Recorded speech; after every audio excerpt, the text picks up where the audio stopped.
My name is Grace. I'm 34. I've spent the last 9 years as a certified court reporter in Wake County, North Carolina.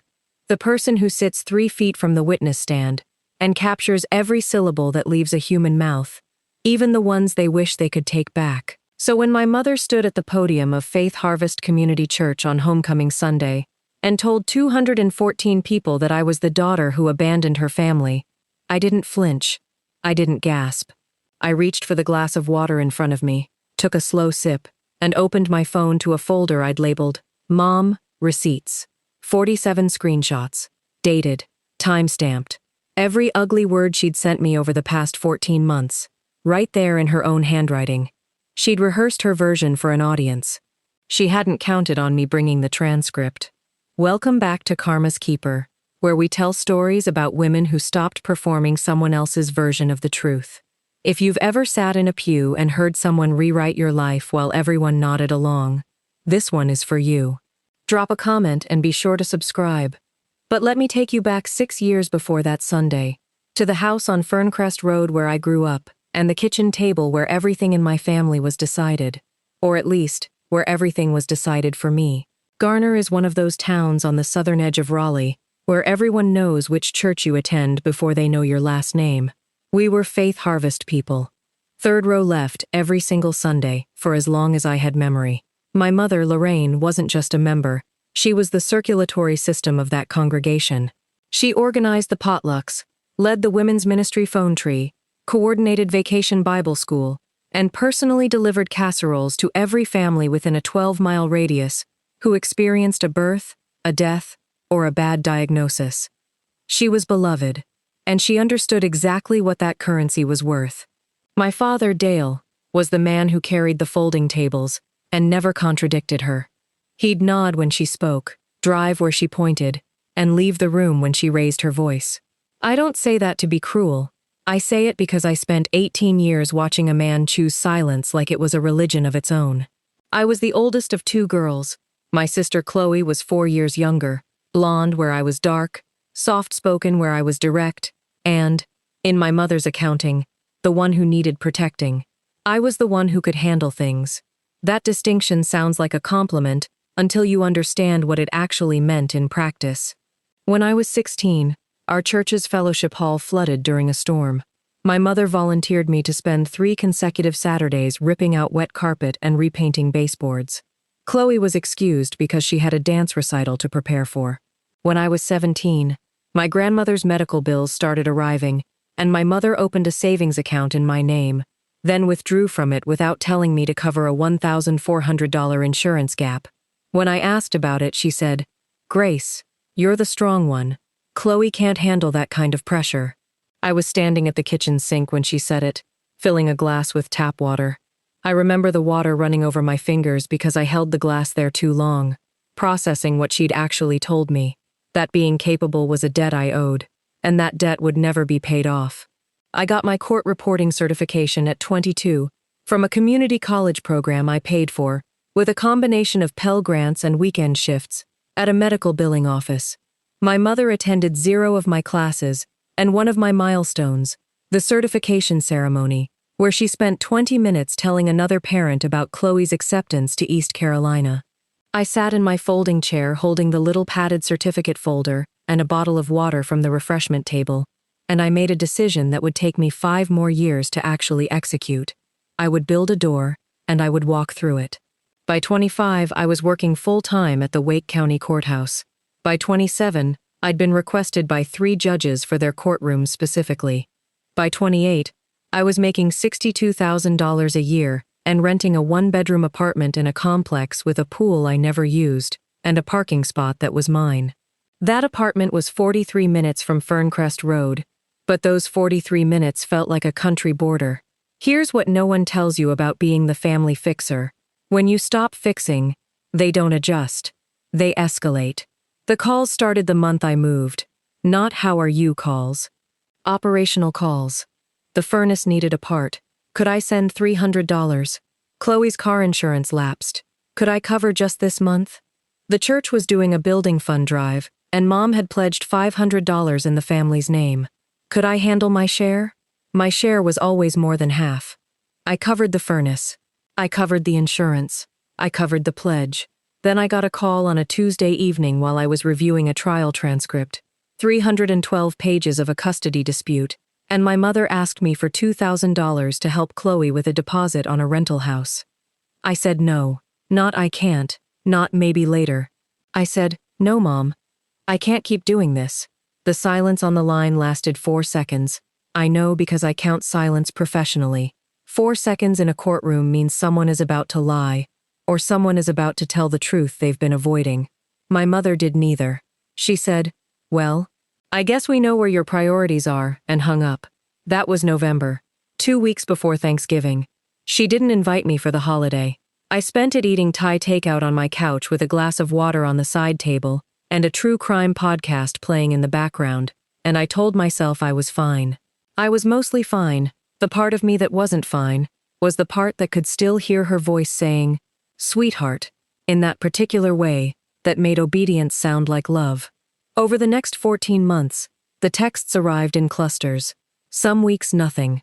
Then 3 in a row, always after 10 p.m., always when I was tired, and most likely to respond emotionally. They followed a pattern I recognized from depositions, the kind of pattern where someone is building a record, not for a court, but for an audience. Don't bother coming for Christmas. You're not welcome unless you bring what you owe us. You think you're better than this family? Fine, stay gone. Send the money, or don't call yourself my daughter. I pray for you every night, Grace. I pray God softens your heart. That last one came 6 minutes after the one about money. 6 minutes. I screenshotted every single text. I didn't know why at the time. It was just instinct. The same instinct that makes me save every transcript file in triplicate. Words matter. Exact words matter. And when someone is telling 2 different stories, the timestamps don't lie. The call that changed everything came on a Wednesday in September, 11 months after the Thanksgiving I spent alone. It wasn't from my mother. It was from Denise Palermo, a woman I'd known since childhood. Denise taught my Sunday school class when I was 9. She still sent me birthday cards with $5 bills inside, even at 34. Grace, honey, she said, I need to tell you something, and I need you to hear it from someone who loves you. My mother had been telling the church, not in a single dramatic announcement, but in the slow, consistent way she planted everything, that I had abandoned the family. That I refused to help when my father was struggling. That I hadn't called in months. That she didn't know what she'd done wrong. She'd cried during a women's ministry meeting. She'd requested prayer during a Wednesday night service. She'd told Pastor Jim that she was grieving me, like a death. I listened to Denise with my phone pressed against my ear and a glass of water sweating a ring onto my desk. I didn't interrupt. When she finished, I asked one question. Did anyone ask her for my side? Denise paused. No, honey, nobody did. I sat with that for 3 days. I talked to my therapist, a woman named Dr. Adeyemi, who had spent 2 years helping me understand that guilt is not the same thing as love. She told me, you don't owe that congregation a performance. You don't owe your mother a correction. But you do owe yourself clarity about what you're walking into if you choose to go. My friend Keisha, who works the courtroom next to mine, was more direct. Grace, that woman has had 14 months to build her case. You're walking into a rigged trial. She was right. I knew she was right. But here's the thing I couldn't say to either of them without my voice cracking. I missed that church. I missed the way the light came through the east windows during the opening hymn. I missed Denise's birthday cards. I missed the sound of 200 voices singing together, even badly. I missed belonging to something that wasn't just me, alone, in a 1-bedroom apartment with good water pressure and no one to call. I wasn't going to homecoming Sunday to fight. I was going because part of me still wanted to be let back in. The Sunday I pulled into the Faith Harvest parking lot, there were 42 cars already there. I know because I counted them from the entrance, the way I count everything. Jurors, exhibits, seconds of silence. I parked at the far end of the lot, near the maintenance shed, and I sat in my car for 4 minutes with the engine off and a half-finished bottle of water in the cup holder. Then I opened my phone, scrolled to the mom receipts folder, and confirmed what I already knew. 47 screenshots, 12 months of timestamps, and every word exactly as she wrote it. The church smelled the way it always had. Old hymnals, lemon polish, and that specific Sunday smell of cologne layered over coffee. I walked in during the second song and took a seat in the last pew on the right. I hadn't sat in the back of this church since I was 14, and trying to pass notes to a boy named Marcus who played bass guitar in the youth band. The back pew felt different at 34. It felt like an observation post. People noticed me. I could tell by the way heads tilted, not turning fully, just that peripheral shift, the kind witnesses do when someone unexpected enters the courtroom. A woman named Brenda Holt touched her husband's arm. An usher I didn't recognize handed me a bulletin with a smile that was 3 degrees too sympathetic, like he'd been briefed. My mother was in the third row, left side. Her usual seat. She was wearing a navy dress with a silver cross pendant I'd given her for Mother's Day, 8 years ago. My father sat beside her, eyes forward, hands on his knees. Chloe wasn't there. She'd moved to Wilmington the previous year, and rarely came back for services. The first hour was standard. Hymns, scripture reading, a sermon about forgiveness that felt like it was aimed at no one and everyone simultaneously. I sat still. I breathed. I finished the small bottle of water I'd brought in from the car and set it under the pew. Then came the portion of the service Faith Harvest, called Testimonies and Thanksgivings. This was the open mic segment, where members could stand and share what God had done in their lives. It was supposed to be spontaneous. In practice, it was choreographed by regulars who used it as a stage. My mother stood. I watched her smooth the front of her navy dress, touch the silver cross pendant, and walk to the podium like she'd done it 100 times. She had. She adjusted the microphone. She smiled at Pastor Jim. Then she began.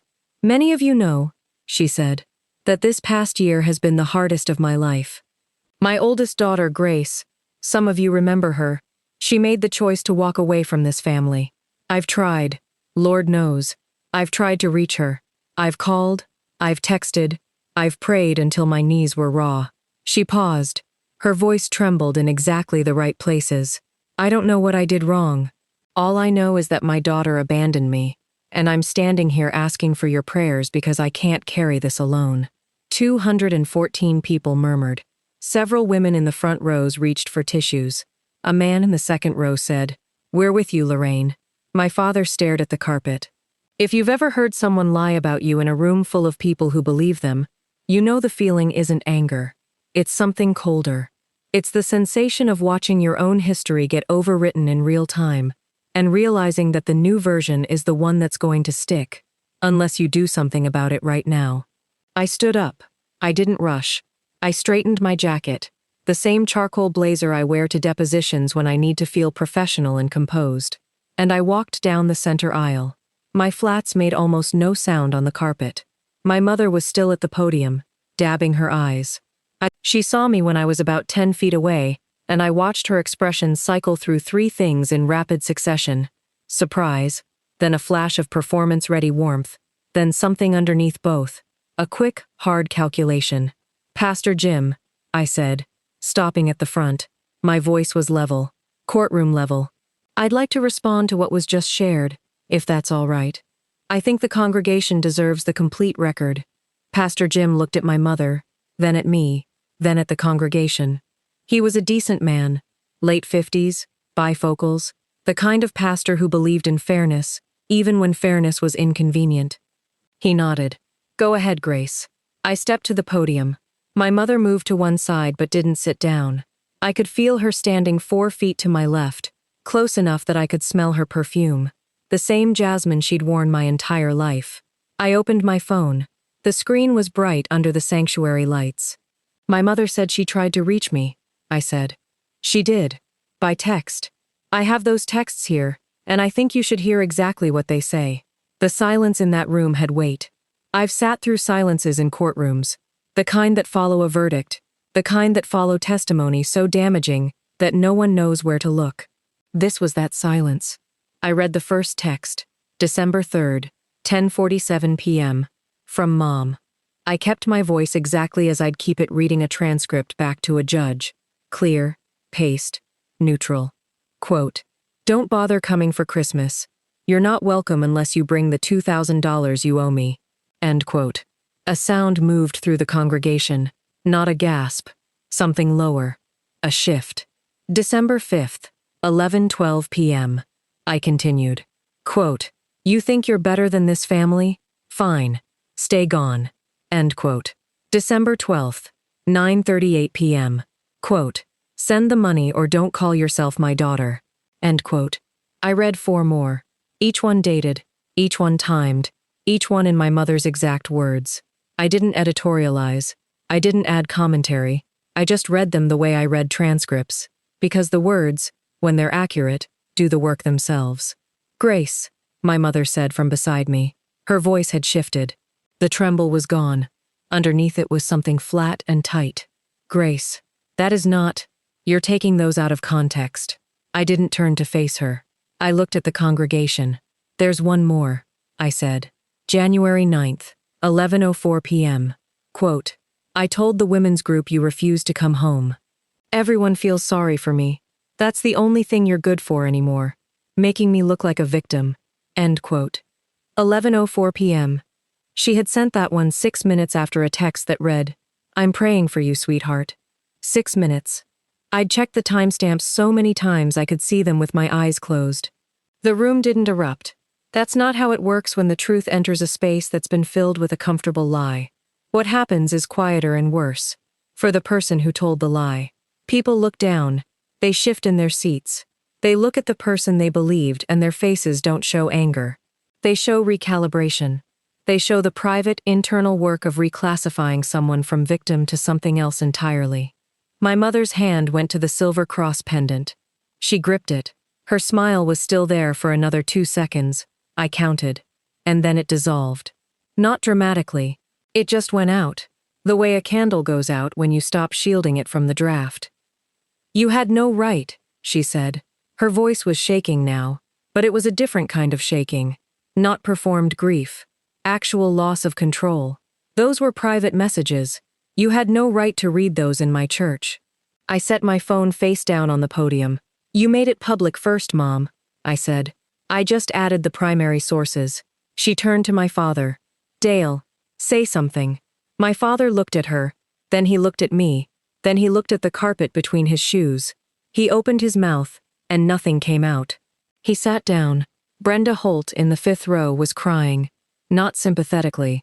She was crying the way people cry when they realize they've been part of something without knowing it.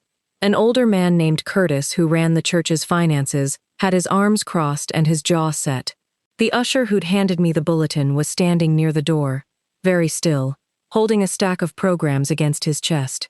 My mother tried once more. She turned to the congregation with her arms slightly open, the posture I'd seen her use 100 times when she wanted to be gathered in. "I am a mother," she said. "I am an imperfect mother who made mistakes.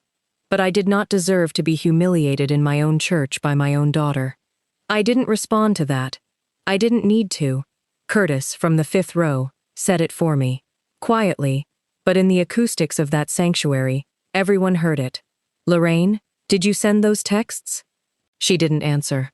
She picked up her purse from the pew, pressed her lips into a line, and walked up the center aisle toward the exit. Her heels clicked on the tile in the foyer. The door opened and closed.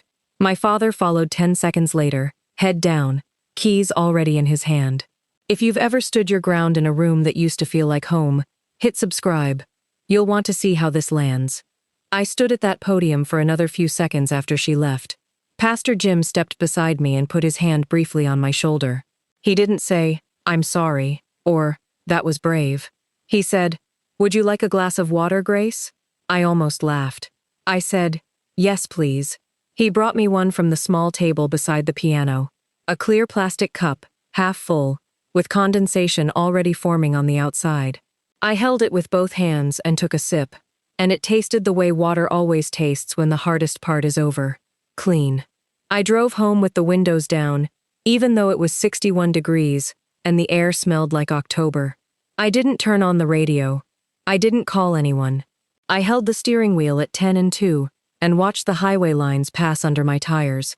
And I thought about the fact that I had just read my mother's words back to her in front of everyone she'd spent 14 months performing for, and I didn't feel victorious. I didn't feel satisfied. I felt like someone who'd spent 9 years transcribing other people's worst moments and had finally been forced to transcribe her own. The consequences came in layers over the following weeks. Within 3 days, Pastor Jim called my mother and asked her to step down from the women's ministry leadership and the events coordination committee. Not permanently. He framed it as a season of rest and reflection. She refused to attend services for 6 weeks after that. When she returned, she sat in the back, right side, the pew I'd chosen that homecoming Sunday. 11 church members reached out to me individually, by text, by call, by email, and in one case by handwritten letter mailed to my apartment. Denise Palermo's letter was 2 pages long and included a $10 bill for a nice lunch. I kept the letter in my nightstand drawer. I gave the $10 to a courthouse vending machine over the following week. My father called on a Thursday evening, 9 days after homecoming.